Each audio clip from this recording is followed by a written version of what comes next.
Hello guys, आपण आता मुलुंडला आहे आणि आता बघू शकता इथे परिस्थिती पूर्ण विस्कळीत झाली. लोकल सर्व एक नंबरवरती स्लो लोकल आहे. ज्या कल्याण वगैरे पुढे टिटवाळा वगैरे जातात त्या सर्व लोकल थांबलेल्या आहेत. गेल्या तासभरापासून आपण बघू शकता लोकल थांबलेले आहेत आणि लोक सर्व ट्रेनमधून उतरून चालत मुलुंड स्टेशनवर येत आहेत. आणि हे झाले अचानक आलेल्या पावसामुळे. बघू शकता आपण लोकांची गर्दी झालेली आहे.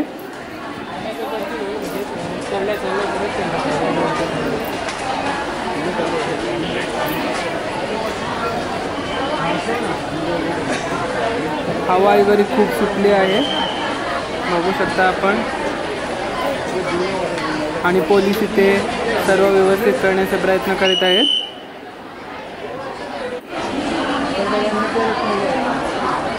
मी गेले 1 तासापासून ट्रेनमध्येच होतो.